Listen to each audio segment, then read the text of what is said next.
My name is Matthew Stephen, practicing chartered accountant in UK, qualified from the Institute of Chartered Accountant in England and Wales. എങ്ങനെയാണ് U കെയിൽ tax കുറച്ചു കൊടുക്കുവാൻ സാധിക്കുന്നത്?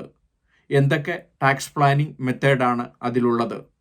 2024-25 വർഷത്തിൽ ഏതൊക്കെ വഴികളാണ് ഏറ്റവും കുറച്ച് ടാക്സ് കൊടുക്കുവാനും ടാക്സ് ഒപ്റ്റിമൈസ് ചെയ്യുവാനും ഉള്ളത്?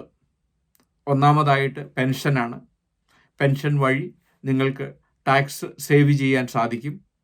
അതുകൂടാതെ തന്നെ നിങ്ങൾ ഹയർ റേറ്റ് ടാക്സ് പെയർ ആണെങ്കിൽ അല്ലെങ്കിൽ അഡീഷണൽ റേറ്റ് ടാക്സ് പെയർ ആണെങ്കിൽ, അതായത് 40%, 45% ടാക്സാണ് നിങ്ങൾ കൊടുക്കുന്നതെങ്കിൽ പെൻഷനിൽ ഇൻവെസ്റ്റ് ചെയ്യുന്നത് വഴി ഏറ്റവും ലാഭകരമായ ബിസിനസ് ചെയ്യുന്നതിലും പ്രോഫിറ്റ് നിങ്ങൾക്ക് കിട്ടുന്നതാണ്.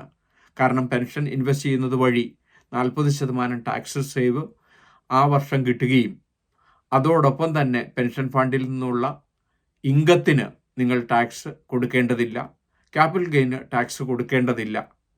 നിങ്ങളുടെ 55-ാം വയസ്സിൽ നിങ്ങൾക്ക് 25% ക്യാഷ് ഫ്രീ ലംസം കിട്ടുകയും പലരും കുട്ടികളുടെ സ്റ്റുഡൻറ് ലോൺ പേ ഓഫ് ചെയ്യുന്നതിന് വേണ്ടി അത് ഉപയോഗിക്കുന്നു. അങ്ങനെ എല്ലാ അർത്ഥത്തിലും ടാക്സ് സേവിങ്ങും ഇൻവെസ്റ്റ്മെൻറ്റ് ഓപ്പർച്യൂണിറ്റി ഉള്ളതാണ് പെൻഷൻ. രണ്ടാമത് ലൈഫ് ടൈം IC ആണ്. ഇതുവഴി ഒരു വർഷം നിങ്ങൾക്ക് 4000 പൗണ്ട് ഇൻവെസ്റ്റ് ചെയ്യാം. ഒന്നെങ്കിൽ അത് പ്രോപ്പർട്ടി പർച്ചേസ് ചെയ്യുന്നതിന് വേണ്ടിയായിരിക്കണം, അല്ലെങ്കിൽ അത് റിട്ടയർമെൻറ്റ് പർപ്പസിന് വേണ്ടിയായിരിക്കണം. ഗവൺമെൻറ് ഗ്യാരണ്ടി ആയിട്ട് 25% ബോണസ് തരുന്നു. അതുകൂടാതെ തന്നെ അതിൽ നിന്ന് കിട്ടുന്ന വരുമാനം ടാക്സ് ഫ്രീ ആണ്. 2024-25 ടാക്സ് സേവിങ് ഓപ്പർച്യൂണിറ്റിയാണ് ലൈഫ് ടൈം ISA. ഇതുവഴി നിങ്ങൾക്ക് ടാക്സ് സേവ് ചെയ്യാൻ സാധിക്കും, അല്ലെങ്കിൽ ടാക്സ് കുറച്ച് കൊടുക്കുവാൻ സാധിക്കും. മൂന്നാമത് ക്യാഷ് IC ആണ്.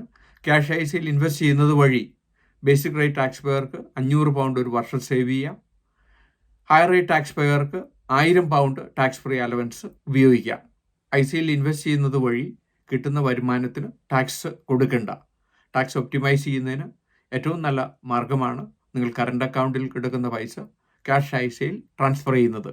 നാലാമതായിട്ടുള്ളത് ക്യാഷ് അക്കൗണ്ടിങ് ആണ്. 2024-25 വർഷത്തിൽ നിങ്ങൾ സെൽഫ് എംപ്ലോയ്മെൻറ്റ് ചെയ്യുവാണെങ്കിൽ ക്യാഷ് അക്കൗണ്ടിങ്ങിലൂടെ നിങ്ങളുടെ ടാക്സ് സേവ് ചെയ്യാൻ പറ്റും. നിങ്ങൾക്ക് കിട്ടുന്ന വരുമാനം നിങ്ങൾക്ക് ഡിലേ ചെയ്യും, എക്സ്പെൻസുകൾ അതാത് കൊടുക്കുകയും ചെയ്യുകയാണെങ്കിൽ നിങ്ങൾക്ക് ഇതിൽ നിന്ന് ടാക്സ് സേവ് ചെയ്യുവാൻ സാധിക്കുന്നതാണ്, അല്ലെങ്കിൽ ടാക്സ് ഇതിലൂടെ പ്ലാൻ ചെയ്യാൻ സാധിക്കും. അഞ്ചാമത് ഗിഫ്റ്റാണ്. നിങ്ങൾ ഇൻഹെറിറ്റൻസ് ടാക്സ് കൊടുക്കുന്നുണ്ടെങ്കിൽ തീർച്ചയായിട്ടും ഗിഫ്റ്റിലൂടെ നിങ്ങൾക്ക് ടാക്സ് സേവ് ചെയ്യുകയും അങ്ങനെ നിങ്ങളുടെ റിട്ടയർമെൻറ്റ് ടാക്സ് ഒപ്റ്റിമൈസ് ചെയ്യാൻ സാധിക്കുന്നതാണ്. UK ബിസിനസ്സിനെ പറ്റി ഇതിനോടകം 600-ലധികം വീഡിയോ ഞങ്ങളുടെ യൂട്യൂബ് ചാനലിൽ അപ്ലോഡ് ചെയ്തിരിക്കുന്നു. എന്നും ഈവനിങ് UK ബിസിനസ്സിനെ പറ്റി, UK ടാക്സ് പ്ലാനിങ്ങിനെ പറ്റി, UK എംപ്ലോയ്മെൻറ്റ് ടാക്സിനെ പറ്റി ഒരു വീഡിയോ ഞങ്ങൾ അപ്ലോഡ് ചെയ്യുന്നു.